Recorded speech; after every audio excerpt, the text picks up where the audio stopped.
I was at home and I was getting up in the morning and I couldn't sit up in the bed. I finally told my husband, take me to emergency, I don't know what I'm fighting. Ms.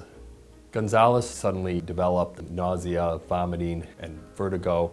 She had become weak on one side. She was transferred to the med center where they found that she had had a stroke involving the cerebellum and brainstem. They were going to try to treat it with medications first and then to avoid surgery before and then go from there.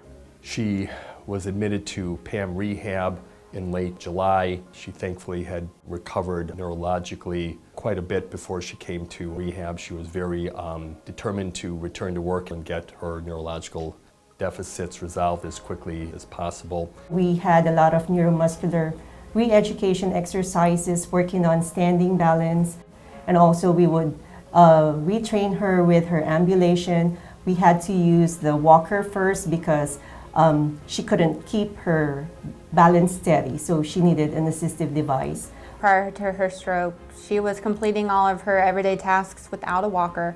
So first, what I addressed was being able to complete those tasks using a walker in a safe manner. So her job was a firefighter. So we would have her go up a ladder and do reaching activities. We would have her, carrying stuff outside that was heavy. We had her wearing weighted vests. It's just this really beautiful, reciprocal relationship, by the end of it that she's teaching us a lot as we're teaching her. Between me and the occupational therapist, we noticed while she's doing high intensity exercises, especially in bouncing and jumping, that she would have severe balance and flashes in her eye while she was performing that.